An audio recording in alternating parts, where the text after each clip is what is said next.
Hello everyone, welcome to Diplomacy of UPSC. Welcome to the second video of August Monthly Magazine with the topic Environment, Economy and Infra. हम लोगों ने इस topic को कल start किया था and we have covered till ODOP wall. आज हम लोग उससे फर्दर आर्टिकल्स को देखेंगे.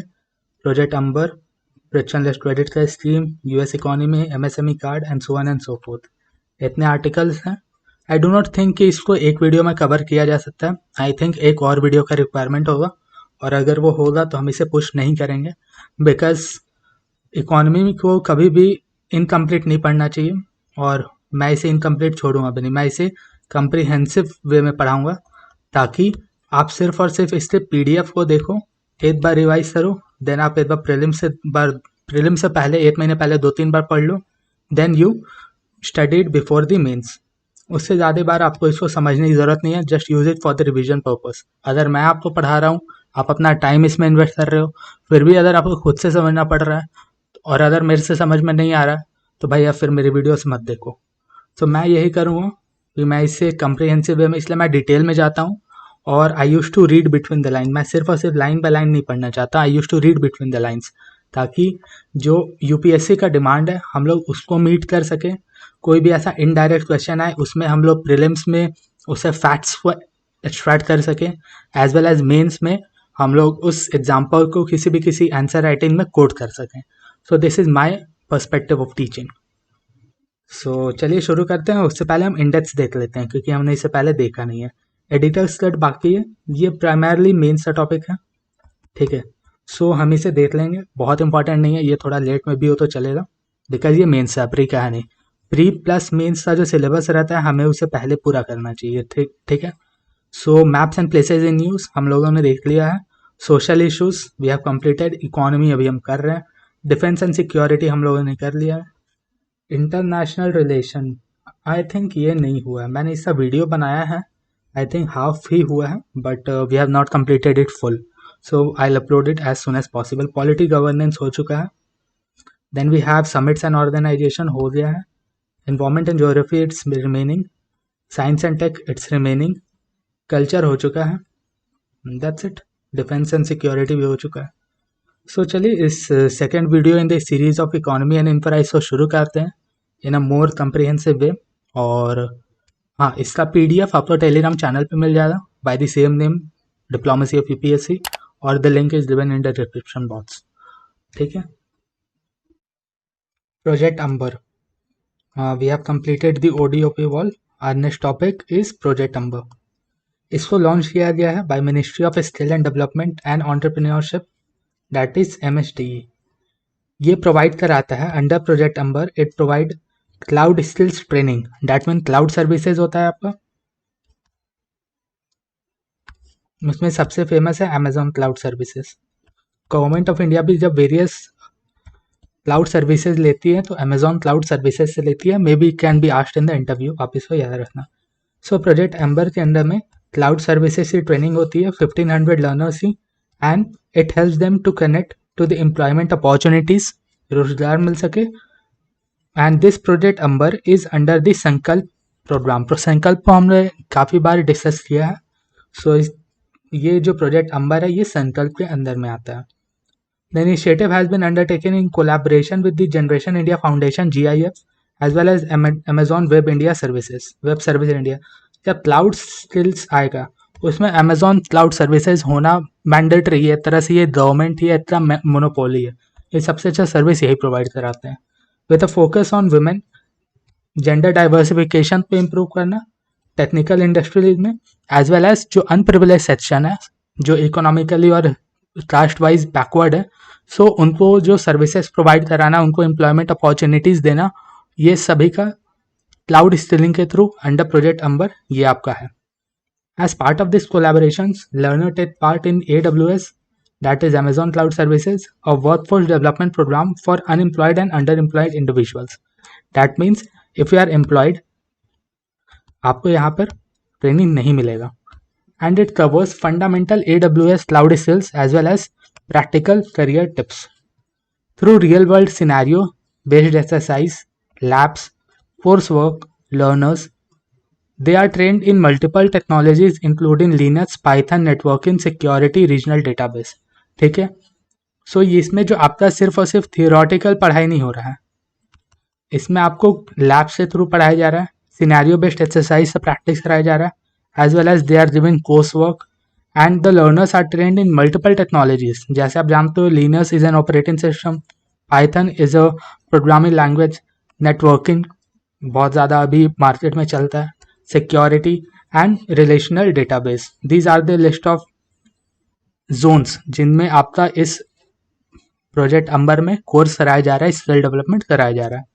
This programme also covers the cost of learners to take AWS cloud practitioner certification exam. इसमें जो इसका कॉस्ट है ये भी प्रोजेक्ट अंबर में कवर अप किया जा रहा है। And it is an exam industry recognised credential that validates the cloud skills knowledge and connects them with job opportunities with the local employers. Clear? Amazon Re/Star brings entry-level talent to the workforce and help individuals to launch successful cloud careers. Organizations to increase their competitive edge in demand and community to thrive. इसके बाद आता है आपका project संकल्प। ये बहुत important है, इसके अंडर में बहुत सारे इनिशिएटिव्स चल रहे हैं। प्रोजेक्ट अंबर जो है आपका, ये संकल्प में है। अब अगर हम संकल्प का बात करें, सो ये आपका सेंट्रली स्पॉन्सर्ड स्कीम है। स्पॉन्सर्ड दैट मीन्स 100% जो फंडिंग आ रहा है ये आपका सेंट्रल गवर्नमेंट से भी आ रहा है, बट इसके अंडर में loan assistance has been provided by the World Bank. World Bank के बारे में आप जानते हो, who is the chief of World Bank? The chief of World Bank is primarily from the country of USA। और अगर IMF का देखो, तो IMF के जो चीफ रहते हैं वो यूरोप से रहते हैं। World Bank is an important organization. Do learn about it. Sankalp is an outcome-oriented, centrally sponsored program of Ministry of Skill Development and Entrepreneurship with loan assistance from World Bank. इसका M है to improve short-term training skills qualitatively and quantitatively. Short-term training skills को बढ़ाना, both by quality as well as by quantity. Through strengthening institutions, bring better in-market connectivity, inclusion of marginalized sections of society. It focuses on overall skilling system of both central and state agencies. Clear? This point is not important. Project Amber के बारे में देखें, it is a joint initiative of NHDC and Generation India Foundation, co-funded by MHD, Ministry of Skill Development and Entrepreneurship under Project Sankalp, and private philanthropy. Project Amber aims to train 30,000 youth and 50% जो होंगी वो महिलाएं होंगी compulsorily. Clear है आपका? ये आप answer writing में कोड कर सकते हो कि ये आपके जो है 30,000 यूथ को पहली बात तो एम्प्लॉयमेंट देंगे या फिर उनको ट्रेन करेंगे, और उसमें 50% जो होंगी वो महिलाएं होंगी। इनके इंटरवेंशंस अंडर प्रोजेक्ट संकल्प अगर हम इनको कैटेगराइज करें तो सबसे पहले इंस्टीट्यूशनल स्ट्रेंथनिंग। दैट मीन्स आपने इंस्टीट्यूशंस को मजबूत बनाना so that they can train the students as to the maximum potential of themselves. ठीक है। Second result area is enhancing market relevance and quality. That means skill development. लोगों के पास degree को है बस स्किल्स नहीं है, सो मार्केट रिलेवेंस स्किल्स को बढ़ाना एज वेल एज क्वालिटी को बढ़ाना, that is the second objective. Third is the inclusion and access of the marginalised sections. चौथा है आपका projects across multiple result areas. ये आपका फोर्थ प्राइमरी ऑब्जेक्टिव है under Project Sankalp, Project Amber which is under Project Sankalp. Next topic जो है हमारा, it is a public tech platform for providing frictionless credit. मतलब क्रेडिट को फ्रिक्शनलेस बनाने के लिए एक प्लेटफॉर्म बनाया गया है, that is a public technical platform bye RBI। ये एक पायलट प्रोजेक्ट है एंड इस मूव से डिजिटल इंफॉर्मेशन दिया जा रहा है लेंडर्स को, that means the banks, NBFCs और एनी फाइनेंशियल इंस्ट्रूमेंट जो कि लोन देते हैं किसी इंडिविजुअल बिजनेसेस या फर्म को, उनको डिजिटल इंफॉर्मेशन दिया जाएगा टू एक्सपेडाइट द क्रेडिट और लोन्स। इस प्लेटफॉर्म को RBI के द्वारा बनाया गया है। RBI ने खुद नहीं बनाया है, उनका एक सब्सिडरी अलायंस है, सब्सिडरी बॉडी है, that is Reserve Bank Innovation Hub and it is a wholly owned subsidiary of RBI। ये एक end to end digital platform है और इसका जो स्ट्रक्चर है it is an open structure. Open structure का मीनिंग होता है दैट इसके जो लैंग्वेज है उसमें मॉडिफिकेशंस किया जा सकता है ओपन एप्लीकेशन प्रोग्राम है, that is API to all fintech players, let it load, that would enable to connect seamlessly to plug and play model. Basically होता क्या है कि जब भी कोई एक इंडिविजुअल, मान लीजिए रमेश है, रमेश अगर एक बैंक के पास लोन लेने के लिए जाता है, मान लीजिए SBI के पास हो गया, तो SBI के पास इस पब्लिक टेक प्लेटफॉर्म में उसके थ्रू SBI के पास सारे इन्फॉर्मेशन रमेश के आ जाएंगे। सिमिलरली अगर ये एक्सिस बैंक में जाता है तो एक्सिस बैंक में ही सेम प्लेटफॉर्म के थ्रू सारे इन्फॉर्मेशन आ जाएंगे। That is the concept of public tech platform. अब इसमें जो वर्ड आ रहा है that is frictionless credit. Credit का मतलब तो हम लोग जानते हैं, दैट इज लोन। फ्रिक्शनलेस मतलब क्या है? फ्रिक्शन मतलब उसका अदर हिंदी अगर हम देखेंगे तो अवरोध होता है, अवरोध, ठीक है। सो अवरोध का मीनिंग है that means something which is stopping you from achieving anything. So frictionless मतलब बिना किसी रोक के अगर लोन मिले इजी, तो उसको हम लोग फ्रिक्शनलेस क्रेडिट बोलेंगे। It is a borrowing approach that seeks to streamline the lending process of consumers, ठीक है। Unlike traditional credit system where individual need to go through expensive paperwork, credit check होता है, फिर उनका लेंदी approval process होता है। Frictionless credit जो है ये प्रॉमिस करता है smoother and faster experience to the whole credit lending facility. If you talk about the significance, तो किसी भी सक्सेसफुल डिलीवरी ऑफ क्रेडिट में होता क्या है कि किसी भी कस्टमर को अगर बैंक से लोन चाहिए तो उस प्रोसेस को हम लोग डिलीवरी ऑफ क्रेडिट बोलेंगे। Is it clear? डिजिटली चाहिए तो डिजिटल डिलीवरी ऑफ क्रेडिट बोलेंगे। इस डिजिटल डिलीवरी ऑफ क्रेडिट से पहले एक प्रोसेस आता है that is process of scrutiny, also known as credit appraisal. Credit appraisal में क्या होता है that this process attempts to evaluate and predict the perspective borrowers ability repayment of credit and loan adhering to the credit agreement. That's mean अगर रमेश है, सो रमेश की capacity है कि वो 10 लाख का अगर लोन ले रहा है तो उसकी पर एनम जो सैलरी है वो 10-12 लाख अगर होगी तभी वो रीपे बैक कर पाएगा। इवन 5 लाख होगी तभी वो रीपे बैक कर पाएगा। उन सभी चीज़ों को चेक करने की जो प्रक्रिया होती है उसमें क्रेडिट स्कोर निकाला जाता है, एज वेल एज जो उनके ITR होते हैं, इनकम टैक्स रिटर्न्स, इन सभी चीज़ों को कंसिडर किया जाता है। उनके जो प्रीवियस लोन्स होते हैं उनमें उन्होंने डिफ़ॉल्ट किया है या फिर उसको पे बैक कर दिया सक्सेसफुली विदाउट एनी डिलेज और एनीथिंग लाइक दैट, उन सभी चीज़ों को कंसिडर किया जाता है and that process is known as process of scrutiny, also known as credit appraisal.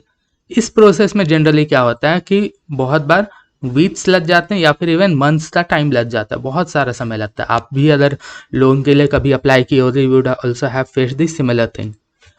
So the pre dispersal process is particularly important, bank के लिए इंपॉर्टेंट है क्योंकि भाई अगर पहले तो बैंक का, पब्लिक बैंक जो है वो उसका NPA बहुत ज़्यादा है, पब्लिक नहीं प्राइवेट का भी है बट पब्लिक का बहुत ज़्यादा है।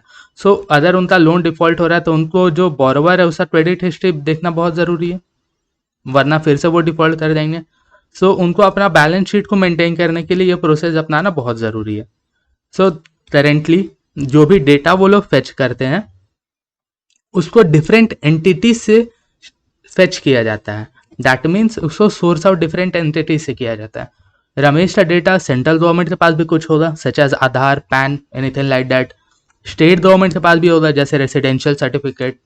अकाउंट एग्रीगेटर्स जैसे आपका क्रेडिट रेटिंग एजेंसी में सिविल हो गई, और भी कुछ एजेंसी है जो आपका क्रेडिट रेटिंग देखती है। आउट ऑफ 1000 में भी 800 हो सकता है, आपका 650 हो सकता है, 780 हो सकता है, anything like that. This is account aggregator. Bank के पास आपका कुछ डेटा होगा, दैट मीन्स अगर आपके पास SBI का अकाउंट है, आपने मंथली बैलेंस मेंटेन किया है या नहीं किया है। If you have taken the credit card, what is the limit of that, उस लिमिट से भी पता चल रहा है कि आपका क्रेडिट हिस्ट्री में कितना वैल्यू है। फिर आपके क्रेडिट इंफॉर्मेशन कंपनीज, उनके पास भी आपका डेटा होता है। डिजिटली आइडेंटिटी ऑडिटर्स अथॉरिटीज, उनके पास भी आपका डेटा होता है।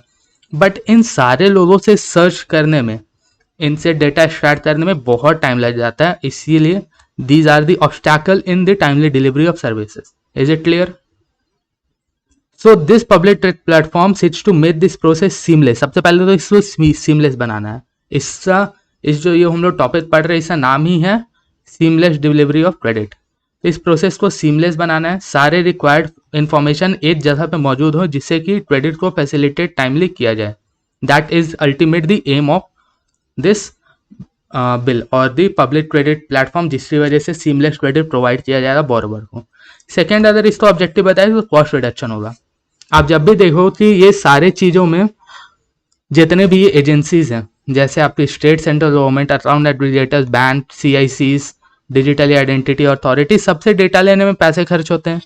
आपके अगर मैन पावर का भी यूज़ होता है, उनमें भी आपके पैसे यूज़ होते हैं। सो अल्टीमेटली इसका ये है कि अगर सब कुछ अगर डिजिटली हो जाए, ultimately it will reduce the cost. ये डेटा आप आंसर राइटिंग में कोट कर सकते हो कि 6% RBI के सर्वे ने बताया है कि जब भी कोई एक farmer if it takes a farm loan, उसको 2 से 4 वीक के समय लगते हैं, एज वेल एज जो एडिशनल 6% का कॉस्ट है, जो ये सारे डेटा वगैरह को निकालने में, लोन प्रोसेस करने में लगता है, वो 6% होता है। Ultimately the borrower has to pay in some way form और द अदर। तो ये भी हमें रिड्यूस करना है। The platform will bring efficiency, lending process, reduction of cost, reduction of time, quicker disbursement as well as the scalability. This is the second objective. Third का अगर हम लोग बात करें, that is service linkages. The platform will also facilitate linkages with services such as Aadhaar eKYC, pan validation, Aadhaar e signing, account administration, ये सारे details है जिसकी वजह से हो पाएगा। फ्यूचर आउटलुक का बात करें, सो आप इसको आंसर राइटिंग में अगर आपको डेटा याद रहे, बहुत इंपॉर्टेंट डेटा तो नहीं है बट अगर याद रहे तो ठीक है, कि during this pilot run the public tech platform emphasise Kisan credit card. आप लोगों ने किसान क्रेडिट कार्ड के बारे में पढ़ा होगा। दैट मीन्स एक किसान क्रेडिट कार्ड जो है वो किसी भी फार्मर को इश्यू होता है, ठीक है, और जिस भी फार्मर के पास रहेगा वो फार्मिंग रिलेटेड प्रोडक्ट्स को लोन के रूप में ले सकते हैं, मैक्सिमम ऑफ 1.6 लाख पर बोरोवर। ये जो प्रोजेक्ट है आपका, ये किसान क्रेडिट कार्ड, ये भी आपके इसी के अंडर में आता है, ठीक है। सो ये पायलट रन में था और इसने अभी तक बहुत ही अच्छा वो दिया है अपना डेटा वगैरह। सो ये भी आप एग्जाम्पल में कोट कर सकते हो, ठीक है। So this was all about this article. Our next topic is एक क्रेडिट रेटिंग एजेंसी है that is known as Fitch. उसने यूएस की इकोनॉमी को या फिर यूएस की इकोनॉमी को सोवरेन रेटिंग के उससे डाउनग्रेड कर दिया है, AA+ कर दिया है फ्रॉम AAA। ऑल्दो बहुत ज़्यादा डिक्रीज नहीं किया जितना ये इंडियन सॉवरेन बॉन्ड्स को करती हैं, बट फिर भी not the news is important. But हम इसमें देखेंगे कि क्रेडिट रेटिंग एजेंसीज क्या होती हैं और कौन सी है, उनका प्रोसेस क्या होता है, किस तरीके से रेटिंग वगैरह देती है, इन सभी चीज़ों को हम देखेंगे। So global credit agency Fitch has downgraded US sovereign rating from A that is AAA to AA+। Clear है आपका? ये आपका सबसे लोवेस्ट है, not important. Other Fitch rating का आप बात करें तो ये एक अमेरिकन क्रेडिट रेटिंग एजेंसी है और ये वन ऑफ द 3 हाईएस्ट और biggest credit rating agency in the world है। इसके अलावा है आपका Moody's as well as Standard's and Poor's. It is one of the 3 nationally recognized statistical rating organization NRSRO that is designed or designated by US Securities and Exchange Commission। That means जो India में आपका सेबी होता है, securities and exchange board of India, USA में होता है US securities and exchange commission, उसने recognise किया है NRSRO और उसमें जो फिच है ये भी आपका है। Fitch rating is smallest and one of the smallest of the 3 big NSRO covering more limited shares of the market than Standard and Poor's and Moody's, not important। Fitch rated quality asset from AAA that is highest rating to D, मतलब highest इसका होता है AAA, USA का obviously वही था, और lowest होता है D। ये आपका एक तरह से जैसे हम लोग स्कूल में कैसे मार्क्स मिलता था, A+A, B+B, C, D, E, F मतलब फेल हो जाते थे हम लोग। सो उसी तरीके से इसका भी पूरा मैकेनिज्म है। Investment grade rating from Fitch AAA to BBB, non investment grade rating BB to C। That means इसका चार्ट है कि जैसे AAA से D तक है आपका, इसी के बीच में आता है आपका BBB और देन आपका BB पे जाता है एंड देन वहां से आपका आता है D तक, ठीक है। तो D का जनरली मीनिंग होता है डिफॉल्ट। इस कैटेगरी में जितने भी इकोनॉमीज लाई करेंगे वो इन्वेस्टमेंट ग्रेड इकोनॉमीज है। ठीक है। इस कैटेगरी में जितने भी इकोनॉमी फॉल करेंगे वो नॉन इन्वेस्टमेंट ग्रेड इकोनॉमीज हो जाएंगे, और डी मतलब डिफॉल्ट करने की ज़्यादा चांसेस है। उनका कुछ और कैटेगरी है, you can see, not very much important. Fitch observation of US economy, इसको हम लोग बहुत डिटेल में नहीं करना, बट फिर भी ओवरऑल स्टोरी के फॉर्म में हम इसे देख लेते हैं। Fitch held that there has been steady deterioration in the standard of governments in the last 20 years, मतलब लास्ट 20 सालों में यूएसए में जो स्टैंडर्ड ऑफ गवर्नेंस है वो थोड़ी हद तक कम हो रही है, including the fiscal and debt matters. It is observe that the debt limit, political stand off and the last minute resolution have reduce confidence. ये सारी रीजन है उसकी। सेकंड ऑब्जर्वेशन है आपका कि एक मीडियम टर्म फिस्कल फ्रेमवर्क ये USA economy में नहीं है, जिसकी वजह से जो गवर्नेंस है वो लैकलस्टर हो रही है।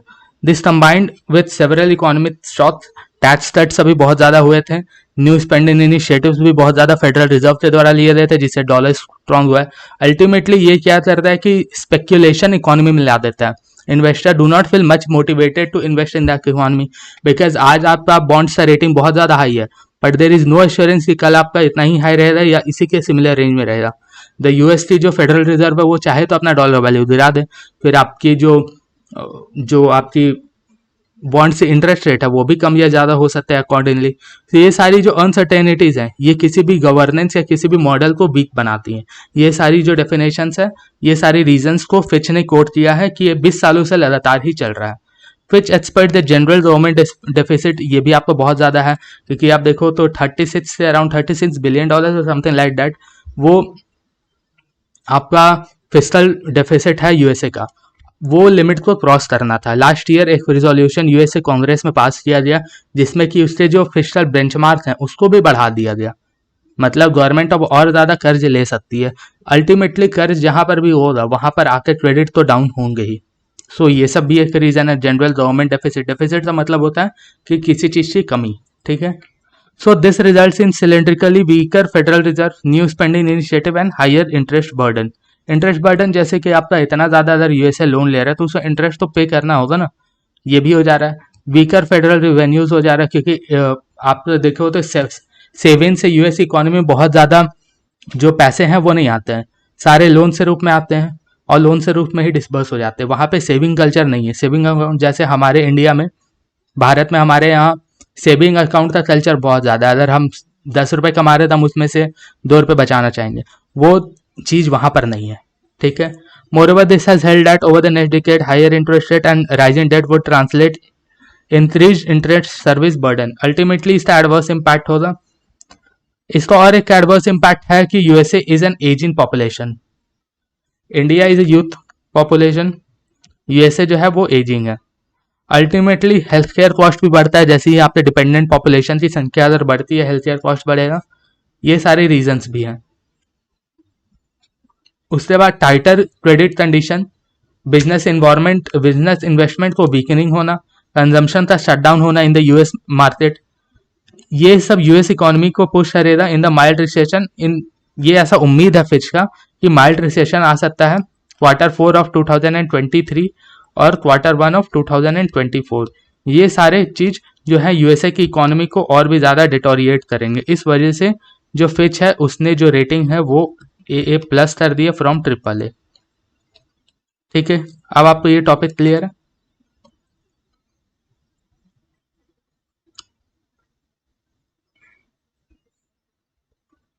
Let me see if it's visible to you. Yes it's visible. Rating methodology क्या होता है, मतलब कौन सी जो क्रेडिट रेटिंग कंपनीज हैं वो कौन से मेथड को अपनाती है जिससे कि वो किसी भी इकोनॉमी या किसी भी संस्था को रेट कर सकती है, हम उसे देखेंगे। Credit rating agency rate the financial and the business models of the company as well as economic management of the sovereign governments। ये जो क्रेडिट रेटिंग एजेंसी है गवर्नमेंट को भी रेट कर सकती है, बिजनेस मॉडल ऑफ कंपनीज को भी रेट कर सकती है, इकोनॉमिक मैनेजमेंट जो अलग अलग कंपनीज करती हैं उनको भी रेट कर सकती है, उनके सारे स्टैंडर्ड्स और मैकेनिज्म को फॉलो करके अपना जो डिसीजन है वो दे सकती है। ये एनालाइज करती है data and interacts with government officials, business leader and economist while doing so कुल मिला करके कोलैबोरेटिव एनवायरनमेंट होता है।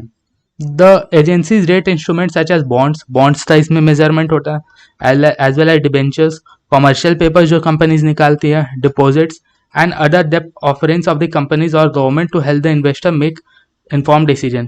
इन सभी में कैसे आपका जो मैकेनिज्म है वो वर्क कर रहा है, ये सारी चीज़ें जैसे आपके बॉन्ड हो गए, डिबेंचर हो गए, कमर्शियल पेपर, डिपॉजिट, अदर डेप्ट ऑफरिंग्स, ये सारे गवर्नमेंट एंड कंपनीज जो होती हैं उनके ये सारी चीज़ों को रेट किया जाता है under this rating methodology.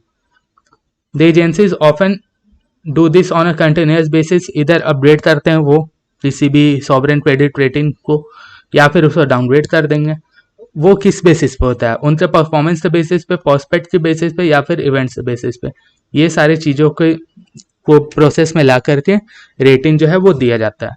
Sovereign credit rating का बात करें तो ये एक इंडिपेंडेंट असेसमेंट है जिससे कि किसी भी कंट्री या फिर सोवरेन एंटिटी, जैसे अंबानी का जो बिजनेस है रिलायंस इंडस्ट्रीज, उसका भी क्रेडिट रेटिंग एजेंसीज भी देती हैं अपना डिसीजन कि इनका बॉन्ड में आप इन्वेस्ट कर सकते हो या नहीं कर सकते हो।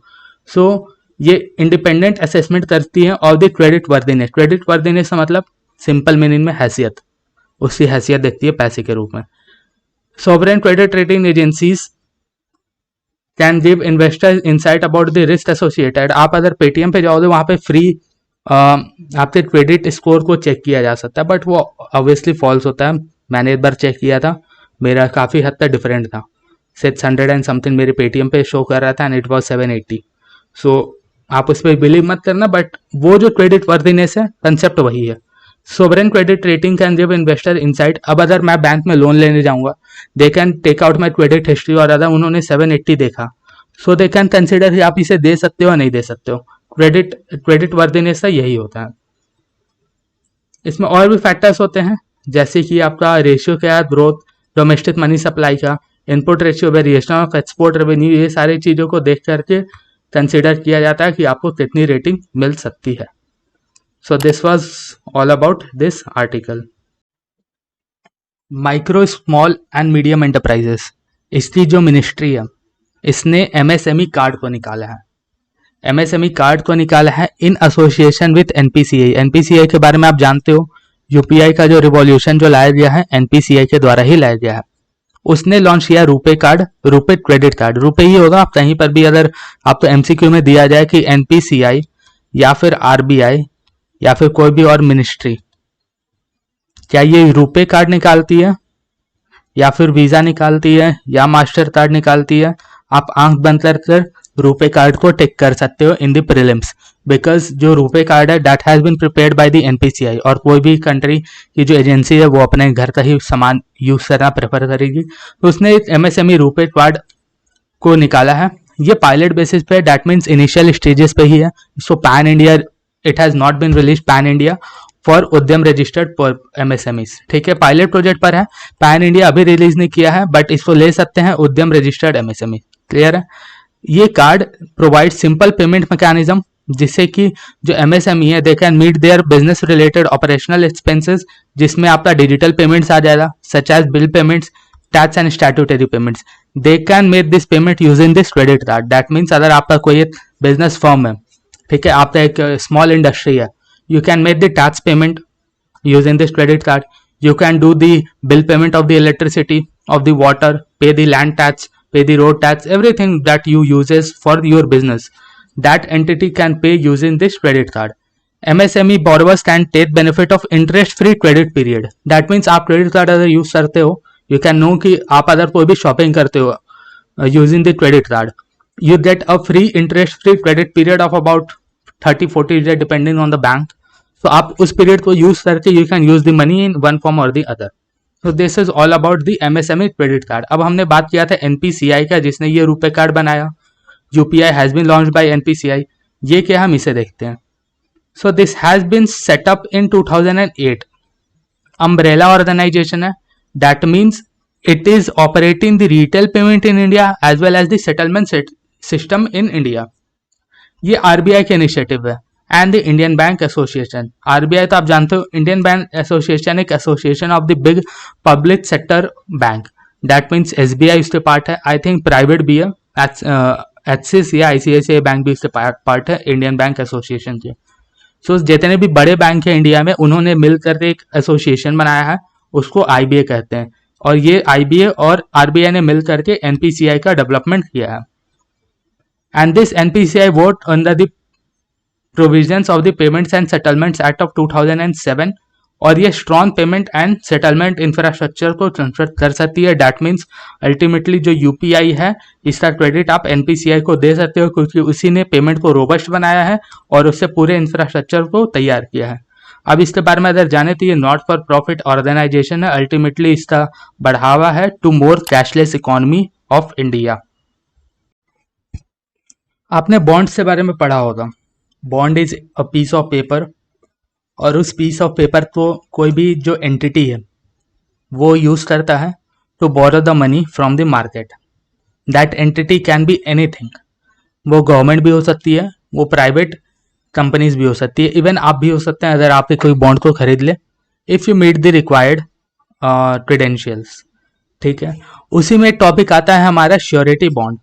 ये श्योरिटी बॉन्ड को यूज किया जाता है for the infrastructure purposes, for the construction sectors. अब ये न्यूज में क्यों है, will see every detail of it. In an effort to reduce the liquidity difficulties construction sector में NHAI, which is the sole proprietary body, statutory body in India, NHAI act के द्वारा इसको बनाया गया है. ठीक है. वो एडवोकेट कर रहा है. That means it is proposing the adoption of surety bond insurance product for highways project. NHAI के बारे में जानते हो कि जितने भी हाईवेज हैं, फ्लाईओवर्स हैं, ठीक है, और आपके जो एक्सप्रेसवेज हैं, या जितने भी इस तरह के कंस्ट्रक्शन रोड के प्रोजेक्ट हैं इंफ्रास्ट्रक्चर के, वो सारे का जिम्मेवारी NHAI के द्वारा ही होता है. अब इसका नीड क्यों आया श्योरिटी बॉन्ड को प्रोड्यूस करने का? So the background, if you see, so the objective is to boost the private sector capital and expenditure in the infrastructure, जिसमें कि यूनियन बजट 2022 और 23 में अलाउ किया गया है कि आप श्योरिटी बॉन्ड को यूज कर सकते हो as a substitute for bank guarantee. ठीक है. The government has plan investment of this much, not important. After the union budget IRDAI has come out with the detail norms, not important. ठीक है. ये आपका background है कि हमें capital expenditure में प्राइवेट सेक्टर के इन्वेस्टमेंट को बूस्ट करना है, और बजट ने भी अलाउ कर दिया 2022 एंड 23 का. नीड कैसे पड़ा, अब हम उसको देखते हैं. Currently 100% of the guarantee requirement of infrastructure sector is stated by bank. ठीक है. Look, I will explain the mechanism कि ये होता कैसे है. फॉर एग्जाम्पल कि अगर एक 100 किलोमीटर का रोड बनाना है, रोड कंस्ट्रक्ट करना है, ultimately NHAI is the authority, but NHAI भी खुद से तो जाकर बनाएगी नहीं. उससे लिए भी कॉन्ट्रैक्टर्स होंगे जो कि कॉन्ट्रैक्ट को पे करेंगे. वो गवर्नमेंट को फीस अपना बताएंगे कि दिल charge this much amount of money for this much kilometres of road with that much quantity और द क्वालिटी ऑफ रोड. ये सारे कंडीशंस होंगे. उसमें जो भी गवर्नमेंट का बेनिफिशियल रहेगा वो गवर्नमेंट उस कॉन्ट्रैक्टर को A, B या C में से किसी को भी रोड के कंस्ट्रक्शन का कॉन्ट्रैक्ट दे देगी. अब इफ द कंपनी और द कॉन्ट्रैक्टर डिफॉल्ट्स, उस समय पर क्या होगा? सो वो सिचुएशन ना आने के लिए जो कॉन्ट्रैक्टर है उनको बैंक के गारंटी लाना पड़ता है कि अगर कॉन्ट्रैक्टर डिफॉल्ट करेगी तो उनका जो भी रिम्बर्समेंट होगा, जो भी एक्सपेंस में खर्चा होगा या फिर जो भी उनकी वजह से नुकसान हुआ है, bank will take the guarantee of it. अभी 100% जो गारंटी है वो बैंक ही ले रही है, बट इसकी वजह से क्या होता है कि बैंक जो है अपने ऑपरेशंस को एफिशिएंटली कैरी आउट नहीं कर पाती है. These guarantees are inefficient way of doing business and they block a lot of working capital of a contractor. अब आप देखो कि अगर बैंक गारंटी ले रही है तो ये कॉन्ट्रैक्टर से भी तो पैसे लेगी ना, क्योंकि वो भी तो अपना नुकसान नहीं चाहेगी. It will charge a fee but ultimately they take collateral. उस कोलैटरल को देने में जो कंस्ट्रक्टर है, कॉन्ट्रैक्टर है, उसका बहुत ज्यादा वर्किंग कैपिटल जो है वो इसमें इन्वेस्ट हो जाता है, बहुत सारा पैसा उसमें फंस जाता है. ये सबको दूर करने के लिए श्योरिटी बॉन्ड का इंट्रोडक्शन हुआ है. It is a legally binding, that means you can enforce it in the court. Tripartite agreement, इसमें 3 बॉडीज होते हैं. ट्राईपार्टाइट मतलब 3 बॉडीज इन्वॉल्व होती हैं. First is principal, the second is obligee and the third is surety. Principal मतलब contractor जो कि ये श्योरिटी बॉन्ड को प्रेजेंट कर रहा है. ऑब्लिग मतलब those availing the project, that means government कर रही है इन बिहाफ ऑफ NHAI कर रही है on behalf of the government, वो ऑब्लिग हो जाएगी.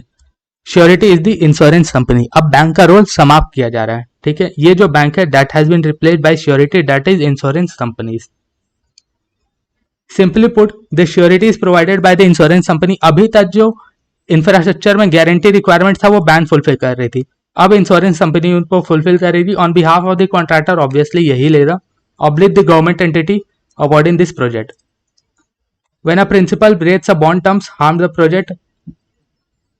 harmed party can claim on the bond to recover the losses। जब भी जो ये कॉन्ट्रैक्टर है इफ इट्स फेल्स तो इस बॉन्ड के ऊपर वो क्लेम ले सकते हैं। Surety bonds are favoured financial instrument in several western countries. इसको बहुत सारे देशों में भी यूज किया जाता है। इससे एडवांटेजेस का बात बताएं, सो जो कॉन्ट्रैक्टर है that do not have to offer collateral money in surety bond, it will help them to reduce the indirect cost, ठीक है। अल्टीमेटली कॉस्ट सेटिंग होगा जब आपसे सारे बहुत से इंश्योरेंस कंपनी ले लेंगी in respect of charging a minimal amount of fees, so उनके जो कोलैटरल मनी है वो भी कम होगा, रिड्यूस्ड इनडायरेक्ट कॉस्ट होगा। It will reduce the initial project cost, और ये जो पूरे प्रोजेक्ट की वायबिलिटी है उसको भी बढ़ा देंगे। इंडिया जो है ये project to become the third world's largest construction market, इसलिए श्योरिटी बॉन्ड का जरूरत है। You can quote this is answer writing.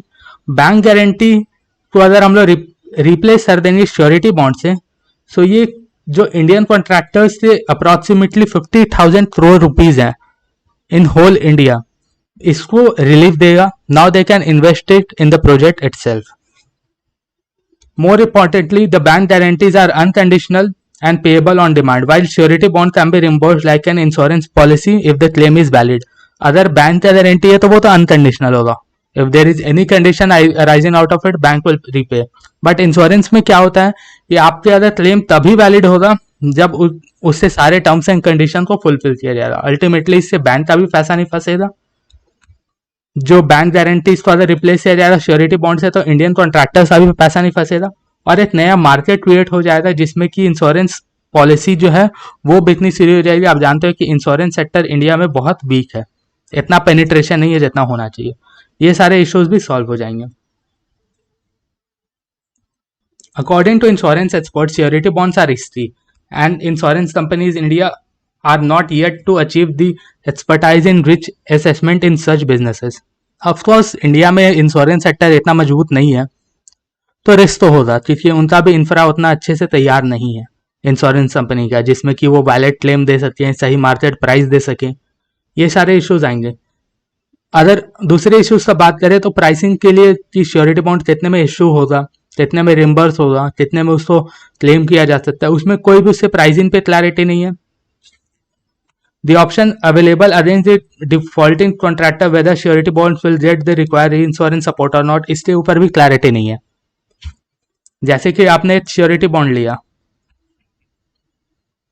वो डिफॉल्ट कर दिया, ठीक है। अल्टीमेटली अगर उसमें आपको री इन्वेस्टमेंट चाहिए, उसके ऊपर भी कुछ क्लैरिटी नहीं है कि री इन्वेस्टमेंट और री इंश्योरेंस का सपोर्ट कहां से मिलेगा। The general insurance industries wants to change Indian contracts act and insolvency bankruptcy code so that surety bond can be at par at the bank का गारंटी, ठीक है। तो ये सारे इंडियन कॉन्ट्रैक्ट्स एक्ट में भी इसको चेंजेस लाने की जरूरत है, as well as IBC code में भी चेंजेस लाने की जरूरत है, जिससे कि ये जो इंश्योरेंस श्योरिटी बॉन्ड है ये बैंक गारंटी के रूप में भी काम कर सके। The use of surety bond as a substitute of bank guarantee, ये टाइम लेगा इम्प्लीमेंटेशन में, बट अल्टीमेटली जो इंश्योरेंस इंडस्ट्री है ये इससे मजबूत होगी, कॉन्ट्रैक्टर्स को रिलीफ मिलेगा, एज वेल एज बैंक्स को भी रिलीफ मिलेगा, उनके भी पैसे बहुत ज़्यादा इसमें नहीं फंसेंगे। Ultimately it's a good step, but process needs to be taken care of. Next आपका जो न्यूज़ है it is about a mega container terminal. इसको डेवलप किया जा रहा है in the Deendayal port in Tuna Tekra, Gujarat. Tuna Tekra is of course the name that is located in the state of Gujarat. वहाँ पर ये मेगा कंटेनर टर्मिनल को डेवलप किया जा रहा है। दीनदयाल पोर्ट अथॉरिटी और डीपी वर्ल्ड, ये दो पार्टीज इनमें इन्वॉल्व है। डीपी वर्ल्ड आप जानते हो मोस्ट प्रोबेबली ये एक प्राइवेट सेक्टर में काफ़ी बड़ी कंपनी है। This initiative has been taken by ministry of port shipping and waterways, इसको आप ध्यान रखना। और ये कुछ पॉइंट है, I found it useless from the perspective of UPSC, that is why I have cut. If you want you can read it, but important नहीं है। इस टर्मिनल का बात करें तो ये फुल्ली कंप्लायंट है ग्रीन पोर्ट गाइडलाइंस का। ग्रीन पोर्ट गाइडलाइंस आप समझ सकते हो that port operation will be adopting best practices of port environment management. कुल मिलाकर के एनवायरमेंट को ध्यान में रख करके ही पोर्ट का डेवलपमेंट किया जा रहा है, जिससे कि एनवायरमेंट भी सस्टेनेबली खराब ना हो सके और पोर्ट का भी अच्छे से डेवलप हो सके for long term sustainability goal set by the government. India का विजन 2047 है, जिसमें कि क्वाड्रपल पोर्ट हैंडलिंग कैपेसिटी को डेवलप करना है as well as develop the multi modal infrastructure logistic project, जिससे कि इंडिया के ग्रोथ को एक पुश मिल सके। अब हम दीनदयाल पोर्ट के बारे में जानेंगे। So it is one of the 12 major ports in India और ये लोकेटेड है west coast of India, that is Gujarat, gulf of Kutch में। It primarily services in northern India including the landlord Jammu Kashmir, Uttar Pradesh, Madhya Pradesh and Rajasthan. मतलब इस पोर्ट्स में मेजॉरिटी में जो सामान आता है वो यहाँ पर सर्व किया जाता है, जम्मू कश्मीर में, यूपी में, मध्य प्रदेश एंड राजस्थान। और इन चारों स्टेट से भी जो एक्सपोर्ट्स होता है वो भी इसी पोर्ट से कंडक्ट किया जाता है। ड्यू टू इस ports strategic location the container terminal will help in decreasing the cost of container logistic of absolutely. अगर कहीं भी आपका लॉजिस्टिक आपका बन रहा है या फिर इंफ्रा बन रहा है तो आपके लॉजिस्टिक कॉस्ट में तो कमी आएगा ही, ठीक है। So it will help to decrease the cost of container logistic in the country. India में इलीगल कोल माइनिंग का इश्यूज काफ़ी ज़्यादा है, जहाँ पर भी कोल मौजूद है सच एज वेस्ट बंगाल, झारखंड, छत्तीसगढ़, मध्य प्रदेश। तो इन जो भी रीजन्स में कोल मौजूद है वहाँ पे आप देखोगे कि इलीगल कोल माइनिंग बहुत ज़्यादा है। प्राइवेट लोग भी कोल को चोरी कर प्राइवेटली सेल करते हैं। So these are some of the issues. इसीलिए गवर्नमेंट ने एक ऐप लॉन्च किया, that is Khanan Prahari app. The Khanan Prahari app has received significant response with a total of 483 complaint registered till now, not important. The app's corresponding web portal, इसी app के लिए एक web portal को भी डेवलप किया गया है, that is coal mining surveillance and management system. Important है from the perspective of both prelims and mains. आप मेंस में इसको आंसर्स में कोड कर सकते हो और प्रीलिम्स में हमें बहुत बार देखा गया है कि कोई भी एक पोर्टल या फिर ऐप का नाम दे दिया जाता है and the question is to इसको क्यों बनाया गया, इसका रीजन क्या है। तो आप इस पोर्टल का भी नाम याद रखो और इस ऐप का भी नाम याद रखो। Illegal coal mining poses a threat to the environment and the lives of thousands who are involved in the coal mining for the general decay of the traditional substances base and country's economy। ठीक है, इसको directly answer writing में coat करना। The government aims to take transparent action against illegal mining, use of space technology as an e-governance initiative to recognize the importance of public participation in fighting the issue। मैंने आपको introduction बताया कि illegal coal mining India में बहुत है, जहाँ पर भी आपके कोल के डिपॉजिट्स हैं, जहाँ पर भी कोल की माइनिंग होती है। सो इलीगल कोल माइनिंग को टैकल करने के लिए इंडिया, जो गवर्नमेंट ऑफ इंडिया है, वो स्पेस टेक्नोलॉजी का यूज़ कर रही है। स्पेस टेक्नोलॉजी का यूज़ करने से it is a part of government का ई गवर्नेंस इनिशिएटिव खनन प्रहारी ऐप इसी के लिए डेवलप किया गया, as well as coal management, coal mine surveillance and management system भी इसी कारणवश डेवलप किया गया है। लेकिन गवर्नमेंट ये भी रिकॉग्नाइज करती है कि सिर्फ और सिर्फ गवर्नमेंट के एफर्ट से कुछ नहीं होगा, the people will also have to participate.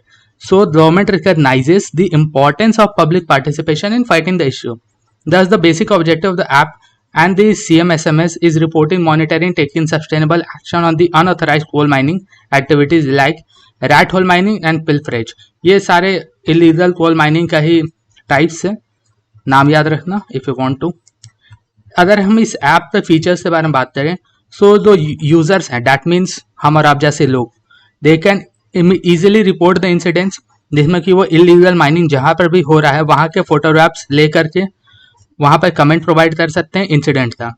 उसके साथ साथ उसी ऐप में जियो टैगिंग ऑफ फोटोग्राफ भी हो सकता है, जिसमें कि वो फोटो कहाँ पर लिया गया उसको जियो टैग कर दिया जाएगा, दैट मीन्स लैटिट्यूड और लॉन्गिट्यूड। ये दोनों के डेटा को मिलाकर के फोटोग्राफ को तैयार किया जाता है and it will be sent to the authorities.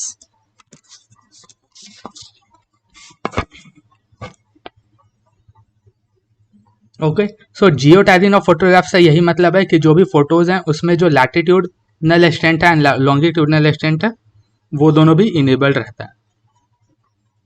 इसमें कॉन्फिडेंशियलिटी का इशू आ जाता है, बिकॉज अगर आप कंप्लेन करोगे, सो जो इलीगल माइनर्स है they can become a threat for you. So इसमें जो भी कंप्लेन कर रहे हैं, जो भी इंडिविजुअल, उनकी आइडेंटिटी को कॉन्फिडेंशियल रखा जाता है, आपकी आइडेंटिटी रिवील नहीं होगी, जिससे कि आपके प्राइवेसी और सिक्योरिटी को कोई भी खतरा नहीं होगा। कंप्लेन ट्रैकिंग, कंप्लेंट नंबर एक यूजर को दिया जाता है जिससे कि वो इजीली ट्रैक कर सकते हैं their status of their complaints through the खनन प्रहारी मोबाइल ऐप। कंप्लेन के प्रोसीजर का हम लोग बात करें तो इसमें दो वे से हम लोग कंप्लेन कर सकते हैं। One way is to periodic scanning of the satellite imagery, the second is to information provided by the citizens. Second वाला अभी हमने एक्सप्लेन किया, ठीक है, कि जो भी यूजर्स होंगे वो फोटोग्राफ्स ले सकते हैं, जियो टैगिंग उसमें अवेलेबल रहेगा, they can send the photographs, a complain will be registered, they will be receiving the complain number and they can easily track the complain. ये सेकेंड ऑप्शन है। First है periodic scanning of the satellite imagery, ये government की तरफ से है, इसमें हमारा कोई रोल नहीं है। इसमें गवर्नमेंट जो होगी वो स्पेस टेक्नोलॉजी की मदद से जो भी सैटेलाइट इमेजेस को जनरेट करके इलीगल माइनिंग पे ध्यान रखेगी। The basic platform used in this system is of MeitY map, that means ministry of electronics and information technology इस मिनिस्ट्री के मैप को यूज करेगी which provides village level information, ठीक है।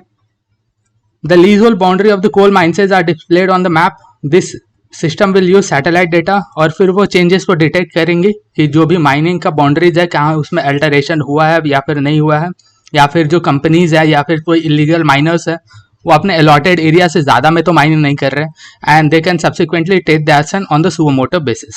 The complaint originating from the coal minings allotted to Coal India will go from to Coal India offices, मतलब Coal India के mines में अगर इलीगल माइनिंग चल रहा है उसका कंप्लेंट कोल इंडिया के ऑफिस में ही जाएगा और वहाँ के ऑफिसर्स इसको देखेंगे, ठीक है। लेकिन जो एरिया में कोल मौजूद है and those areas are not allotted to Coal India Limited, वो सारे कंप्लेंट जाएंगे स्टेट गवर्नमेंट के ऑफिसर्स के पास। लेकिन ये दोनों टाइप से जो कंप्लेंट है ये जाएंगे अल्टीमेटली डीएम और एसपी के पास and these two person will take the responsibility and look into this issue. तो this was all about the Khanan Prahari app. Next important news जो है आपका वो नादरमर स्टील प्लांट से एसोसिएटेड है। क्या है अभी हम उसे देखते हैं। So the Nagarnar steel plant in Chhattisgarh has achieved the feat of producing the final product of hot rolled coil in just 9 days of the production of hot metal. ये स्टील प्लांट लोकेटेड है in the Nagarnar district in the Bastar region of Chhattisgarh. Bastar के बारे में आप लोगों ने सुना होगा, काफ़ी ज़्यादा नक्सलाइट अटैक वहाँ पर होते हैं और थोड़े सेंसिटिव एरियाज के जोन में वो आता है। सो उसी के नादरनर जगह पे यह Nagarnar steel plant has been located. इसका कुछ कैपेसिटी है, not important. Nagarnar steel plant का कुछ एडवांटेज है कि इसको आयरन की सप्लाई बहुत ही अच्छे से मिल जाती है। ये कुछ नाम दिए हुए माइंस था, वहाँ से मिल जाती है। द प्लांट है unit extension of internationally been only steel plant that is set up by the mining company. जैसे ये हम लोगों ने देखा Bailadila mines, whatever the name is, इस कंपनी ने सेटअप किया है इस स्टील प्लांट को। सो इस प्लांट का इकलौता यूनिट डिस्टिंक्शन है दैट पूरे इंटरनेशनल अफेयर्स में कहीं भी कोई भी स्टील प्लांट को माइनिंग कंपनी ने सेटअप नहीं किया, बट इसको एक माइनिंग कंपनी ने सेटअप किया है। अब उसे कुछ कैरेक्टरिस्टिक्स हैं, आप पढ़ लेना। एप्लीकेशन के बारे में बात करें तो HR coil sheets and plates from the plants will meet the demands of the quality HR needed for the manufacture of LPG cylinder, bridges, steel construction, ships, large diameter pipes, storage tank, boilers, railway wagons, pressure vessels। भाई है क्या, ये तो पूरा खिचड़ी हो गया। चलो, तो इस नादरनर स्टील प्लांट ने HR coil से डेवलपमेंट किया। HR coil क्या है? ये हाई क्वालिटी का मेटल है, ठीक है, उसका डेवलपमेंट किया है। इस HR coil या फिर शीट्स या फिर प्लेट्स, इन सभी का यूजेस बहुत ही वाइड एरिया में है, जिससे हम लोग LPG सिलेंडर्स का कंस्ट्रक्शन कर सकते हैं, ब्रिजेस से कंस्ट्रक्शन कर सकते हैं, स्टील स्ट्रक्चर्स का कंस्ट्रक्शन हो सकता है, या फिर हम लोग शिप्स बना सकते हैं, लार्ज डायमीटर से बड़े बड़े जो पाइप्स होते हैं वो बना सकते हैं, storage tanks, boilers, railway wagons, that means railway की जो कंटेनर्स होती है वो, प्रेशर वेसल्स। तो ये सभी चीज़ का डेवलपमेंट इन HR coils या फिर HR शीट्स या फिर HR प्लेट से होता है। और अल्टीमेटली ये जो आपका एक सेकेंड, ये जो आपका नादरनर स्टील प्लांट है इसने अचीव किया है the feat of producing the final product of HR rolled coil.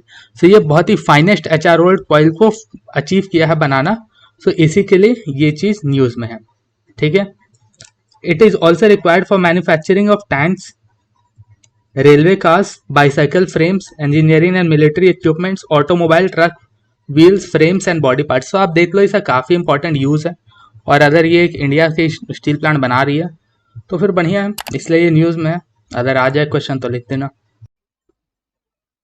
So recently government of India ने कुछ कदम उठाए थे, and those were to ban the imports of electronics comprising of laptops, tablets, all-in-one PCs, ultra small form factors computers and servers। ये सारे के imports को ban किया था from China, citing reasons not mentioned। कुछ पर्टिकुलर कोड के in computers को ban किया गया था, that code was HSN 8741। तो इसे किया क्यों गया था अभी हम उसे देखेंगे, इम्प्लीकेशंस क्या क्या है, रीजन वगैरह क्या है, इन सभी चीज़ों को अभी हम लोग कंसिडर करेंगे कि इसे इंपोर्ट को बैन क्यों किया गया था। But this restriction will not apply to the imports under the baggage rules. Baggage rule होता है आपका कि जब भी आप internationally if you are travelling by flight, so at the airport customs officer जो होते हैं वो आपके बैग को चेक करते हैं, ठीक है। उसमें कुछ कंडीशन होती हैं कि आप एक लैपटॉप या 2 लैपटॉप्स, 1 आईपैड और टैबलेट सॉर्ट ऑफ थिंग, या मोबाइल फ़ोन एक पर्टिकुलर सेट ऑफ अमाउंट में आप कैरी आउट कर सकते हैं from India to abroad and from abroad to India. So इन तरीके के एक्सपोर्ट्स हो, अगर आपके पास वैलिड उसके बिल्स हैं तो आप आराम से कर सकते हो, उसमें कोई भी रिस्ट्रिक्शंस नहीं आएगा। These imports will subject to a valid license for restricted imports. Duty on imports will change have to be paid as required. This move aims to promote domestic manufacturing of this product to reduce the reliance on imports from China. Ultimately, domestic manufacturing को boost करने के लिए और China के imports को decrease करने के लिए ये कदम उठाया गया है। इस import के बैन में कुछ exemptions भी दिए गए हैं, जैसे कि इंडिविजुअल्स जो एक लैपटॉप या फिर एक टैबलेट, एक ऑल इन वन पीसी, एक ultra small form factor computer, जो भी ई कॉमर्स पोर्टल जैसे आपके ई कॉमर्स में अलीबाबा हो गया, ईबे हो गया, ये सारे इंटरनेशनली शिप करते हैं फ्रॉम चाइना। और भी बहुत सारे ई कॉमर्स प्लेटफॉर्म है जो यूएस से, यूरोप से और भी various regions of the world, so वहाँ से शिप करते हैं। बट प्राइमरली जो चाइना से आ रहे हैं उन्हें ही बैन किया गया है। सो ई कॉमर्स पोर्टल से अगर कोई परचेज कर रहा है सिर्फ एक क्वांटिटी में within this computers, so वो इम्पोर्ट लाइसेंस लेने की उनको ज़रूरत नहीं है, and they are exempted for the licence, ठीक है। ड्यूटीज़ उनके ऊपर जो कस्टम ड्यूटी होती है वो सारे अप्लाई बिल्कुल होंगी। Additionally laptops, tablet, all in one PC, ultra small form factor computers are essential for capital goods and are also exempted from import licensing requirements. Capital goods क्या होता है, जैसे कि मान लो कोई कंपनी ए है, वो इस्टेब्लिश हो रही है, वो आईटी सेक्टर में, अब उनको वेरियस कंप्यूटर्स चाहिए होंगे, लैपटॉप चाहिए होगा, टैब चाहिए होगा, ताकि वो अपने कंपनी को सेटअप कर सके। अब अगर आप बैन कर दोगे तो इमीडिएट बेसिस पे वो कहाँ से ला पाएंगे। तो इसी के लिए उन सारे कंप्यूटर्स, उन सारे कंपनीज को जो अपने कैपिटल एक्सपेंडिचर या कैपिटल गुड्स को बढ़ाने के लिए इम्पोर्ट कर रही हैं, उनको भी इम्पोर्ट लाइसेंस लेने की ज़रूरत नहीं पड़ेगी। एज वेल एज जो रिसर्च एंड डेवलपमेंट का काम कर रहे हैं वो इम्पोर्ट कर सकते हैं, उन्हें भी इम्पोर्ट लाइसेंस लेने की ज़रूरत नहीं पड़ेगी। बट एट द एंड उनको डिस्पैच करना होगा, या तो डिस्ट्रॉय करना होगा, या उनको डिस्पोज कर देना होगा, या फिर री एक्सपोर्ट कर देना होगा। Ultimately they can not sell the computer. ये नहीं कि आप R&D के नाम पर मंगा रहे हो और यहाँ पे मार्केट में सेल कर रहे हो, this is not allowed. Reason क्या है, the major is to push the companies in India to manufacture locally. जब इंडिया में डिमांड आएगी और एक वैक्यूम क्रिएट होगा कि डिमांड है लैपटॉप्स की, बट जो मैन्युफैक्चरर हैं वो लैपटॉप्स को बना नहीं रहे हैं। अल्टीमेटली कस्टमर्स को चाहिए, उनके पास पैसे भी हैं। सो जो कंपनीज है दे विल फील मोटिवेटेड कि अब वो अच्छे से इस मार्केट को केटर कर सकते हैं जिसमें बहुत ज़्यादा अपॉर्चुनिटीज़ हैं। इससे इंडिया की इंडस्ट्री है वो डेवलप होगी। It has been seen as a direct boost to India's centres recently renewed production lease scheme, that is PLI scheme. इस स्कीम्स से बहुत ज़्यादा एक बेनिफिशियल रिजल्ट देखने को मिला है। The scheme was revised in May with an outlay of this much crore, not important. The incentive scheme is the key of India's ambition to become a powerhouse in global electronic supply chain with a country targeting the annual production of 300 billions by 2026. इसको आप answer writing में quote कर सकते हो, ठीक है। जो PLI scheme है, ये इस स्कीम जो है ये इंडिया के इंसेंटिव स्कीम है और ये बहुत इंपॉर्टेंट है अगर इंडिया को एक पावर हाउस बनना है in the global electronic supply, ठीक है। इंडिया का टारगेट है दैट बाय द ईयर 2026 जो एनुअल प्रोडक्शन हो वो $300 बिलियन। ये बहुत ही एम्बिशियस ये टारगेट है, बट है बहुत अच्छा है, गवर्नमेंट को इसे अचीव भी करना चाहिए। India has seen an increase in imports with an electronics good of laptops and computers in the last few years. आप देखो तो एंटी चाइना वेव इंडिया में बहुत ज़्यादा है। हम एक्चुअली तो बोलते हैं कि हमें चाइनीज सामान नहीं लेना चाहिए, we have to support our soldiers, our domestic market and all, but India में जो इम्पोर्ट्स है रिसेंट ईयर्स में वो काफ़ी ज़्यादा बढ़ चुका है ऑफ द इलेक्ट्रॉनिक्स गुड। और अगर आप उसमें देखो तो majority share is from China. Ultimately restriction भी है ना, हमारे पास आज के समय में ऑप्शन क्या क्या है, बहुत ज़्यादा ऑप्शन नहीं है। We have 1 or 2 Korean companies, 1 majorly Apple and American company, rest आप जितना भी देख लो, OnePlus, Xiaomi, Realme, whatever it is, सारे कंपनीज जो हैं, डेल, HP, ये सारे आपके चाइनीज़ हैं। सो अल्टीमेटली कंज्यूमर जो है उनके पास कोई ऑप्शन नहीं बनता है कि वो कहाँ से परचेज करे। इंडियन मैन्युफैक्चरर्स जो हैं जैसे लावा हो गया, माइक्रोमैक्स हो गया, ये सारे कंपनीज कोई बहुत हाई रेंज मोबाइल फ़ोन्स या फिर लैपटॉप्स नहीं बनाते हैं, जो कि एक कंपनी जो कि इंडियन मार्केट को बहुत अच्छे से समझ पाए और उनके काम आ पाए। इसीलिए अल्टीमेटली जो increase in imports with the wave of anti China wave in India ये बढ़ा है। इस रीज़न को देखते हुए इंडिया ने ये गवर्नमेंट ने ये रिस्ट्रिक्शन लगाया है। इम्पोर्ट लाइसेंस से बात करें, so all notification on restriction, quota, condition, import of goods ये मैनेज किया जाता है by DGFT, directorate general of foreign trade. ये आपके प्री प्लस मेंस दोनों में आ सकता है, that is why I have marked it as star. DGFT जो है ये आपका ministry of commerce and industries में आता है, ठीक है। And this ministry is responsible for administering laws regarding foreign trade, including the imported regulations. Import license का वैलिडिटी 24 मंथ्स होता है for capital goods. Capital goods जैसे कि कोई भी कंपनी अपने कंपनी को सेटअप करने के लिए जो गुड्स मंगाती है उनको कैपिटल गुड्स बोलते हैं। And 18 months for raw material components, consumables, spares with the licence terms are renewable. Computers and laptops would fall under the capital goods, ठीक है। अब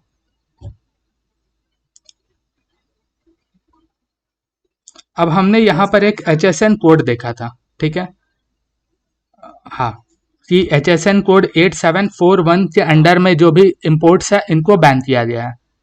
सो HSN कोड एक्चुअली में क्या होता है हम उसे देखते हैं।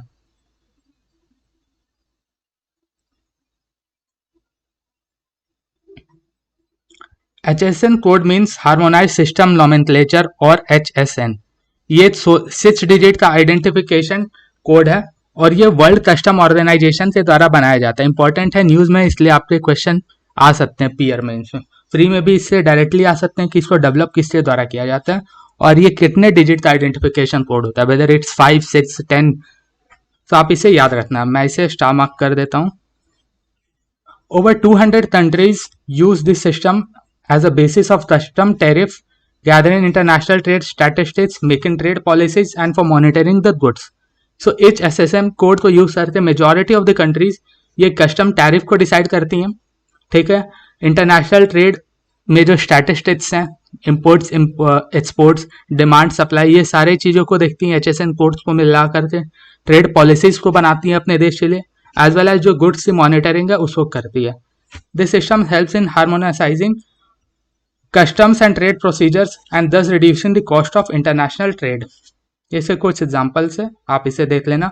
सो ये पूरा कंप्लीट न्यूज़ था कि इंडिया ने इंपोर्ट्स ऑफ लैपटॉप्स और PCs को क्यों बैन किया है, रीजंस क्या है, इम्प्लीकेशन क्या है और इससे क्या अपॉर्चुनिटी है। ऑफकोर्स इसमें एक लिमिटेशंस नहीं लिखा कि इंडिया में फिर एक वैक्यूम क्रिएट हो जाएगा, अल्टीमेटली प्राइस राइज हो सकता है, जो भी डिमांड है उसको अगर फुलफिल्ली सप्लाई नहीं किया गया सो बहुत सारी इश्यूज खड़ी हो सकती हैं, ठीक है। So this is all about this article.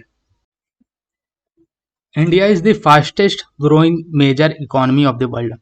इसका मतलब क्या है, कि जितने भी मेजर इकोनॉमीज हैं, जो बड़ी संख्या और बड़ी धन शक्ति बल की इकोनॉमीज हैं, उसमें इंडिया जो है वो one of the fastest growing है। एट प्रेजेंट इंडिया 6-7% की एनुअल ग्रोथ रेट को विटनेस कर रहा है। As far as other major economies are concern, उसमें नेगेटिव ग्रोथ या तो एक्सपीरियंस किया गया है या फिर एक मिनिमम ग्रोथ को एक्सपीरियंस किया गया है। उसी में से एक जो second most biggest country in terms of economy है, दैट इज चाइना, उसमें डिफ्लेशन कुछ समय से देखा जा रहा है। ये न्यूज़ है भाई, चाइना में डिफ्लेशन है, हम क्यों पढ़े? हम तो IAS के लिए प्रिपेयर कर रहे हैं, Indian administrative services, not the Chinese administrative services. But बात यह है कि अगर डिफ्लेशन न्यूज़ में है तो डिफ्लेशन से रिलेटेड टॉपिक के डिटेल्स भी तो क्वेश्चन में आ सकते हैं ना, प्रीलिम्स में भी पूछे जा सकते हैं, बहुत सारे MCQs, या फिर मेंस में आपको कहीं ना कहीं आंसर से लिखने में मदद हो सकती है। तो ये टॉपिक इंपॉर्टेंट है, इसलिए हम इस टॉपिक को देखेंगे। ये जो आपका न्यूज़ है आप इसे खुद से कवर कर लेना अगर आपको पढ़ने के मन है तो। हम डायरेक्ट टॉपिक पे आते हैं, which is important from the perspective of UPSC। Deflation की बात करें, जब भी गुड्स या सर्विसेज उनकी प्राइस ये डिक्रीज हो जाती है। Deflation is when the price of goods and services decrease across the entire economy, increasing the purchasing power of the consumers. It occurs when the inflation rate fall below 0%. तो जब भी किसी goods और service की price बहुत ज़्यादा कम हो जाती है, उस कंडीशन को हम लोग डिफ्लेशन बोलते हैं। फॉर एग्जाम्पल, आप वीट ले लो, आटा, अगर उसकी प्राइस 40 रुपीज़ है, ठीक है, 2022 में, 2022 में इसकी प्राइस 40 रुपीज़ है पर केजी। अगर इसकी प्राइस डिक्रीज होकर 35 रुपीज़ पर केजी हो जाती है 2023 में, तो हम बोलेंगे कि 2022 से कंपैरिजन में देयर इज ए डिफ्लेशन इन 2023, क्योंकि इन्फ्लेशन जो है it is general rise in goods and services, but यहाँ तो राइज छोड़ी, यहाँ तो 40 से 35 हो गया, तो ये माइनस में है। सो माइनस इन्फ्लेशन मीन्स ये 0 से कम है, दैट मीन्स ये डिफ्लेशन है। अब समझ में आया? जब भी किसी चीज का प्राइस, किसी प्रोडक्ट या सर्विस का प्राइस अगर कम हो रहा है उससे बढ़े हुए दाम से, तो उस कंडीशन को हम लोग डिफ्लेशन समझेंगे। साफ साफ शब्दों में ये है। इससे अल्टीमेटली होता क्या है कि परचेजिंग पावर ऑफ कस्टमर्स बढ़ जाती है। अगर किसी आदमी के पास 100 रुपये है, तो अगर 40 रुपये का आटा दे रहा है तो वो 2.5 kg खरीद पाएगा, क्लियर है। बट अगर 35 रुपीज़ पर केजी के हिसाब से रेट चल रहा है और उसके पास 100 रुपीज़ है, so they can buy about 3 kg, 105 रुपये होंगे 105 में, ठीक है। बट वो 3 kg के अराउंड में खरीद पाएगा, यहाँ पर वो 2.5 kg खरीद पा रहा था। अल्टीमेटली क्या हुआ कि जो परचेजिंग पावर ऑफ कंज्यूमर्स है दैट हैज इंक्रीज्ड। सो ये आपका डिफ्लेशन में होता है। इन्फ्लेशन में क्या होता है कि कस्टमर का जो परचेजिंग पावर है दैट डिक्रीजेस, ठीक है, क्लियर है। Inflation reduces the value of currency over time, but sudden deflation increases it. This allows more goods and services to be bought than before with exact the same amount of currency. 100 रुपये ही था, पहले 3 kg 2.5 kg खरीद रहे थे, अब 3 kg खरीद रहे हैं। यह डिफ्लेशन की वजह से ही है। While the cheaper goods may be accepted beneficial for the purchasing power, but अगर हम इकोनॉमिक सेंस के ब्रॉडर टर्म्स में बात करें तो डिफ्लेशन से काफ़ी ज़्यादा नुकसान है। It can be considered as bad for a nation क्योंकि ये सिग्नल करता है down turn of the economy. Ultimately deflation can lead to recession और डिप्रेशन। ग्रेट डिप्रेशन 1929 का हम लोगों ने पढ़ा है इकोनॉमी में, जिसकी वजह से RBI का फॉर्मेशन 1935 में हुआ था, ठीक है। As prices fall consumer tend to postpone the purchases in hopes of further price cut. अब अगर मान लो 40 रुपीज़ केजी के हिसाब से अगर आपको आटा मिल रहा है, वो 35 रुपीज़ हो गया, आपके मन में ये भी तो ख्याल आ सकता है I should wait for some more time, ये हो सकता है 30 रुपीज़ भी हो जाए। A lack of demand then force companies to reduce the production. Ultimately अगर डिमांड नहीं रहेगा, अगर कंज्यूमर्स होप करेंगे कि प्राइस और कम होगा, तो डिमांड नहीं रहेगा, सो कंपनीज को क्या करना होगा, वो अपने प्रोडक्शन को हटाएंगे, कम करेंगे। जब प्रोडक्शन कम करेंगे तो उन्हें वर्कर्स की जरूरत नहीं होगी, अल्टीमेटली ले ऑफ्स होंगे कंपनी में, वर्कर्स और ज़्यादा बड़े डिस्काउंट्स दिए जाएंगे ताकि कंपनी का जो स्टॉक है उसको कम किया जाए। सो it will reduce the profitability of the company, it will lay off the workers को एम्प्लॉयमेंट नहीं मिल पाएगा, या जो एम्प्लॉयड है उन्हें भी निकाला जाएगा, प्रोडक्शन भी कम होगा, ultimately the GDP will going to suffer. अब आता है आपका डिफ्लेशन वर्सेस डिसइंफ्लेशन। ये दोनों में डिफरेंसेस क्या है? Deflation is different from disinflation, a slow down in the inflation rate, that is inflation declines to a lower but positive. ये आपका डिफ्लेशन हो गया, ठीक है। डिसइंफ्लेशन could be a change from 4% annual inflation to 2% annual inflation. That means a good that was used to cost 10 rupees will now cost 40 rupees instead of projected 10.40. ठीक है। सो अगर आप देखो डिसइंफ्लेशन क्या होता है? सो अगर कोई भी एक सामान 10 रुपए का था, ठीक है, कोई भी एक सामान 10 रुपए का था 2022 में, 2022 में उसका प्राइस 10 रुपीज था। नाउ इट इज प्रोजेक्टेड कि अब उसका प्राइस 10.4 रुपीज हो जाएगा, ठीक है, 10.40 रुपीज 2023 में हो जाएगा, बट एक्चुअली में ये 10.20 ही हो पाया। सो अल्टीमेटली जो इन्फ्लेशन है, जो भी राइज इन प्राइस है, वो 2% ही रहा, ठीक है। प्रोजेक्टेड था 4% बट 2% ही रहा। इसको हम लोग बोलेंगे डिसइन्फ्लेशन। और डिफ्लेशन में क्या होता है कि एक्चुअली में इसमें डिक्रीज होता है। इसमें तो प्राइस आपका बढ़ा 2% से ही बढ़ा, बट एक्चुअली में तो ये बढ़ा ना, लेकिन डिफ्लेशन में 2% से ये कम होता है।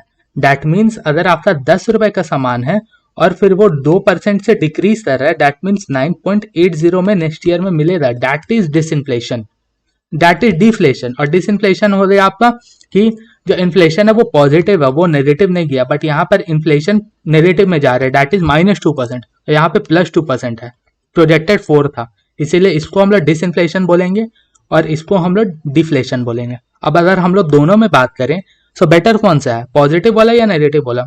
एब्सोल्युटली पॉजिटिव वाला, ठीक है। इसमें एक्चुअली में प्राइस राइज तो हो रहा है और एक मिनिमम अमाउंट गवर्नमेंट ने भी सेट किया है कि इन्फ्लेशन 2% to 6% होनी चाहिए। गवर्नमेंट नहीं, आरबीआई ने सेट किया है कि इन्फ्लेशन हर साल बढ़नी चाहिए, डिफ्लेशन कभी नहीं आनी चाहिए। अगर डिफ्लेशन आ रहा है that mean countries economy is going to suffer.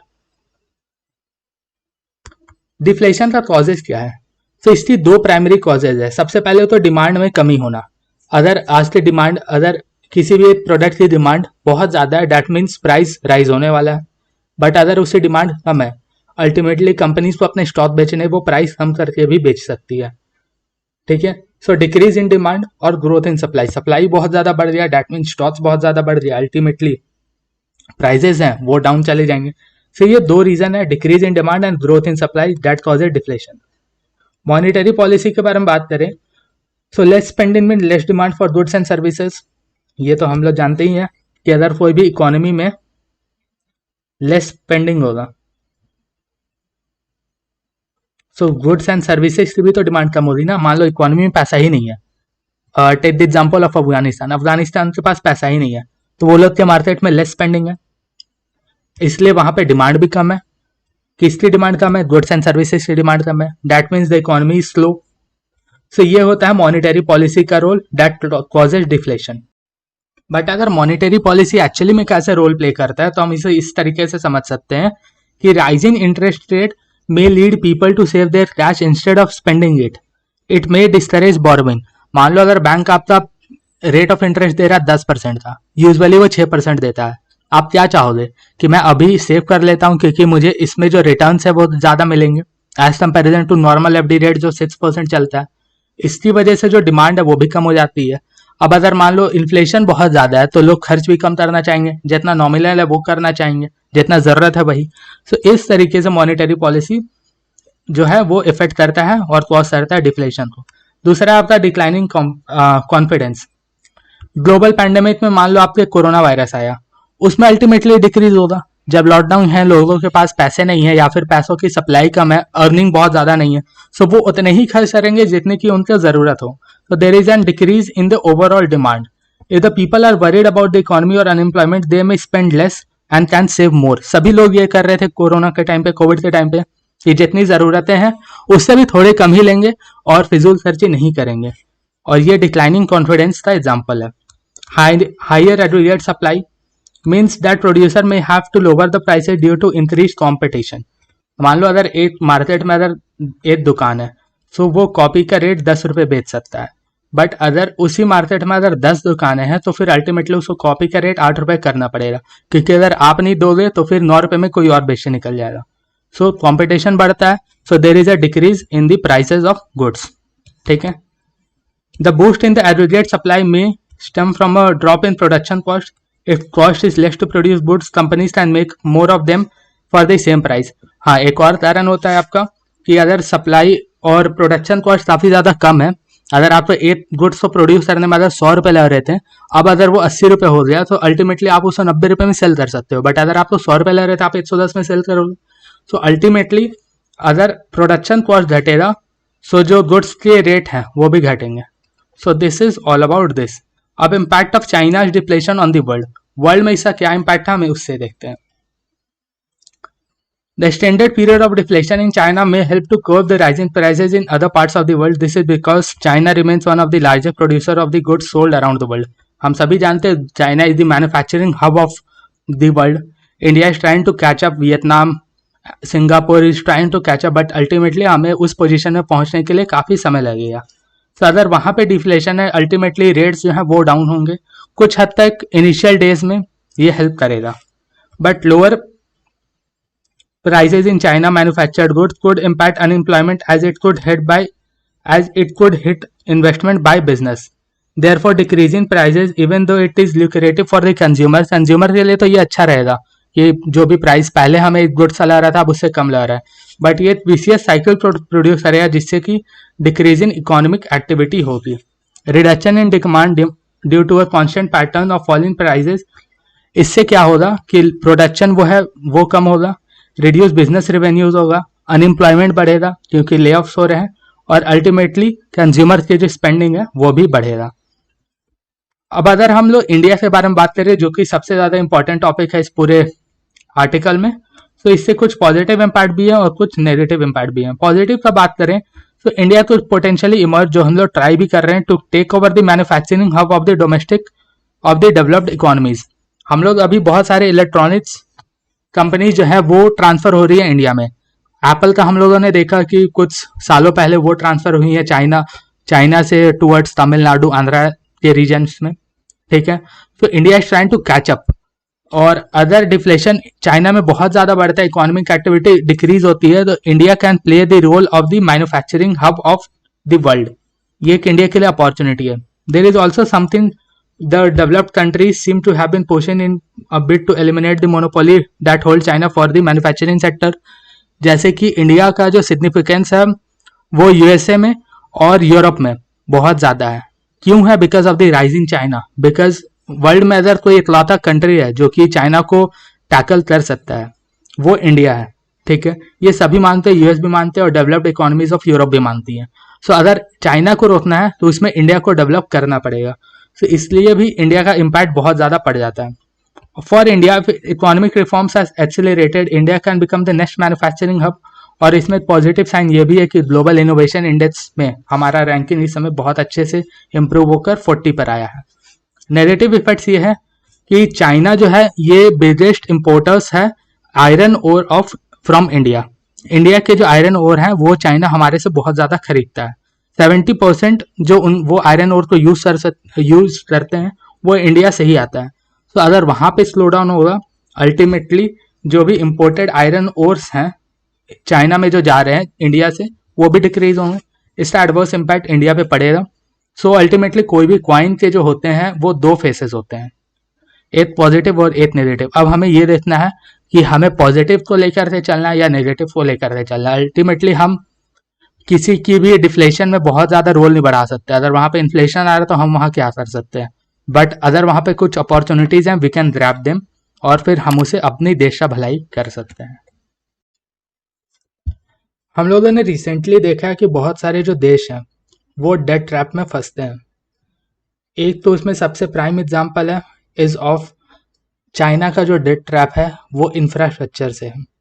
China roads, railways, ports, ये सारे के कंस्ट्रक्शन के लिए फंड्स प्रोवाइड करता है, लोन प्रोवाइड करता है at a very high interest rate. जो गरीब देश हैं इन द स्पिरिट कि वो अपने कंट्रीज का डेवलपमेंट कर ले इंफ्रास्ट्रक्चर में, वो इसको ले लेते हैं। अल्टीमेटली दे गेट ट्रैप्ड और वो चाइना जो है वो वहाँ पर मिलिट्री बेस बनाता है और उससे बहुत ज़्यादा हमें देखने को मिला है कि वो कंट्री फंस जाता है। इसका प्राइम एग्जांपल है अफ्रीका के कुछ देश एज वेल एज श्रीलंका, कुछ हद तक पाकिस्तान। अल्टीमेटली पाकिस्तान अभी नहीं हुआ है बट कुछ समय में हो जाएगा, वो इसी पाथ पर है। सो उसी में एक और आता है, हम उस टॉपिक को भी डिस्कस नहीं करेंगे। We are discussing the debt fossil trap, debt fossil fuel trap. So इसका एक रिसेंटली पब्लिश हुआ है एक report by anti debt campaigners, debt justice and partners in affected countries. ये रिपोर्ट शो करता है कि poor countries with heavy debts have been forced to rely on fossil fuels for generating revenue to return the loans taken from richer countries and private lenders to meet various economic emergencies like the pandemic 3 years ago. So इस report में देखा गया है कि जो भी poor countries हैं वो हैवी डेट को फेस कर रही है। हैवी डेट वाली सिचुएशन मतलब उनके ऊपर कर्ज बहुत ज़्यादा है, इसकी वजह से उनको रिलाई करना पड़ रहा है फॉसिल फ्यूल्स के ऊपर ताकि वो रेवेन्यूज को जनरेट कर पाए और अल्टीमेटली जो भी उन्होंने लोन्स लिया है उसको रीपे बैक कर पाए। ग्लोबल साउथ के बारे में बात करें जहाँ पर मेजरली जो अंडर डेवलप और डेवलपिंग इकोनॉमीज हैं वो सारे मौजूद हैं। सो वो इस टर्म से मतलब इस प्रॉब्लम से फेस कर रही हैं। Global South is primarily located in the regions of Africa, Latin America, and Asia, and the countries are increasingly being burdened by enormous debts. ठीक है, जो भी अफ्रीका के कंट्रीज हैं या फिर लैटिन अमेरिका की कंट्रीज हैं एज वेल एज एशिया के कंट्रीज हैं, उनके ऊपर कर्ज बहुत ज़्यादा बढ़ रहा है। एक्सटर्नल डेट पेमेंट्स का बात करें सो वो 150% तक बढ़ चुका है बिटवीन 2011 टू 23, जो कि हाईएस्ट है लास्ट 24 ईयर्स में। 54 कंट्रीज हैं वो डेट क्राइसिस को फेस कर रही हैं। डेट क्राइसिस का क्या मतलब होता है कि उनको अपनी पब्लिक स्पेंडिंग, जो पब्लिक के ऊपर स्पेंड करने के लिए जो स्कीम्स के लिए पैसा निकालने पड़ते हैं उसमें कट करना पड़ रहा है ताकि वो अपने लोन्स को रीपे बैक कर सके। मतलब 54 कंट्रीज का तो बड़ा खराब हालत है। The situation is worsen by extreme weather events which force the countries to borrow most money, that is आपका मिटिगेशन, कि वो रिसोर्सेज का मिटिगेशन कर सके, अडेप्शन कर सके और जो लॉस है उसको, उसके डैमेज को फुलफिल कर सके। ये सारी सिचुएशंस होती हैं। अभी हम लोगों ने कोविड का पैंडमिक को भी फेस किया है, इससे सबसे ज़्यादा जो इम्पैक्ट हुए इकोनॉमिकली वो ग्लोबल साउथ ही है। फॉर इंस्टेंट डोमिनिकाज डेब्ट as a percent of GDP is 68 to 78%। तो आप डोमिनिका एक कंट्री है कैरिबियन आइलैंड्स में, उसका परसेंटेज ऑफ GDP डेट जो आप देखिए वो 78% तक पहुंच चुका है। वहाँ पर एक हरिकेन आया, डैट मीन्स समुद्री तूफान मारिया, उसने आइलैंड को हिट किया 2017 में। उस रीजन की वजह से यहाँ पर जो percentage of debt versus GDP है वो बहुत ज़्यादा बढ़ गया। इसकी वजह से जो कंट्रीज हैं they are more relying on the fossil fuels. Ultimately इसका इम्पैक्ट जो है वो इन्वायरमेंट पे भी पड़ेगा और उनके जो GDP है, इकोनॉमी है, उस पर भी पड़ेगा। अर्जेंटीना का अगर हम लोग बात करें तो वो फ्रैकिंग प्रोजेक्ट्स को भी सपोर्ट कर रहे हैं in the Vaca Muerta oil field and gas field in northern Patagonia Plateau to generate revenues to ease the country's debt crisis. Notably, the IMF also has backed up this project. Argentina एक ऐसा देश है south America में जो sports में काफ़ी ज़्यादा अच्छा है। अभी हम लोगों ने देखा लास्ट ईयर उसने फीफा वर्ल्ड कप जीता। सो स्पोर्ट्स में काफ़ी अच्छा, बट इकोनॉमिकली उसकी हालत बहुत ख़राब है। अभी अर्जेंटीना में इलेक्शंस अनाउंस होने वाले हैं या फिर नहीं भी होने वाले हैं। सो वहाँ पे इनकम टैक्स को ख़त्म कर दिया गया है। इसका दो कारण है, या तो इलेक्शन में बेनिफिट लेने के लिए, दूसरा ये है कि वहाँ की गवर्नमेंट ये बोल रही है कि हमने इनकम टैक्स को ख़त्म कर दिया, अब किसी भी इंसान को इनकम टैक्स पे करने की ज़रूरत नहीं है। उससे होगा क्या कि जो भी फॉरेन इन्वेस्टमेंट है वो आने में उनको सहूलियत मिलेगा। वो चाहेंगे कि अब हम लोग इंडिया में, अर्जेंटीना में इन्वेस्ट कर सकते हैं क्योंकि हमें इनकम टैक्स पे नहीं करना होगा। सो वही कंट्री अर्जेंटीना जो है ये सपोर्ट कर रही है fracking projects in the Vaca Muerta oil field and gas field, जिससे कि वो ऑयल एंड गैस का ड्रिलिंग करते निकाल सके, ultimately to support their economy. UK में भी हम लोगों ने सुना था कि वहाँ के प्राइम मिनिस्टर ऋषि सुनक ने ऑयल फील्ड के जो डिस्कवरी है उससे प्रोजेक्ट को फाइनेंस करना स्टार्ट कर दिया है।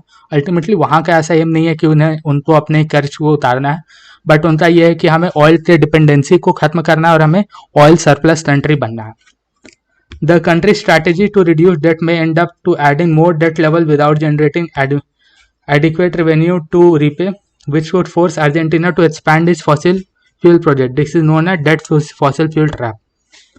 देखिए, जब भी आपका कोई भी आप प्रोजेक्ट को फाइनेंस करते हो या किसी भी प्रोजेक्ट के ऊपर आप जाते हो, तो हर एक सिक्के के दो पहलू होते हैं, या तो पॉजिटिव या फिर नेगेटिव। ठीक है, उसमें हो क्या सकता है कि आप इन्वेस्टमेंट करो, किसी एक जगह पे आप ड्रिलिंग कराओ, वहां पर हो सकता है आपको गैस मिले या फिर ना भी मिले, बट आपके तो पैसे लग गए ना, बहुत सारे मिलियंस ऑफ डॉलर्स खर्च होते हैं उस प्रोजेक्ट को फाइनेंस कराने में। अगर एक जगह पे नहीं मिला, you'll move to a certain different place, वहां पर नहीं मिला या फिर थोड़े मात्रा में मिला, you'll move to a third place. Ultimately ये एक विशियस साइकिल बन जाता है, ये चेन बन जाता है, जिससे कि आपका डेड फॉसिल फ्यूल ट्रैप के रूप में ये उभर कर आता है। रिसोर्स बैक्ड लोन्स, सो बहुत सारी जो रिचर कंट्रीज हैं या फिर बायलैटरल लेंडर्स है या फिर मल्टीलेटरल कंट्रीज हैं, उन्होंने फाइनेंस किया है फॉसिल फ्यूल प्रोजेक्ट्स को थ्रू लोन्स, जिसमें कि वो एक शेयर ले लेती हैं आपके फॉसिल फ्यूल के प्रोडक्शन में, और फिर वो अल्टीमेटली जो लोन्स है वो गरीब देशों को प्रोवाइड करती हैं। ठीक है, ये लोन कॉन्ट्रैक्ट के थ्रू होता है और इसको हम लोग रिसोर्स बैक्ड लोन्स बोलते हैं। इसमें इधर नेशनल रिसोर्सेज के थ्रू ऑयल का लोन सा रिपेमेंट होता है, जैसे कि ऑयल एंड मिनरल्स और resources related to future stream. जैसे सूरीनाम एक कंट्री है जो कि एक साउथ अमेरिकन कंट्री है, ये डिफॉल्ट कर दिया था 2020 एंड 2021 में। ठीक है, और इसका रीजन क्या था, यही था। In the final deal it was agreed that creditors who would get the right of 30% Suriname का ऑयल रेवेन्यूज अप टिल 2050, ये रिजोल्यूशन लेकर के आया या क्रेडिटर्स और सूरीनाम के बीच में कि जितने भी सूरीनाम को ऑयल रेवेन्यू होगा अप टू 2050, उसमें 30% हिस्सा जो होगा वो इन कर्जदारों का होगा। तो आप देखो कि इसमें कैसे कंट्रीज को फंसाया जाता है। सो ये था आपका डेड फॉसिल फ्यूल क्राइसिस। अब हम इस वीडियो को यहीं समाप्त करेंगे, जो रेस्ट ऑफ टॉपिक्स हैं ये नेक्स्ट वीडियोज में कवर हो जाएंगे। So this is the end of this video. If you are here till the end, thank you for being patient in this video and see you in the next video. Take care, have a great day.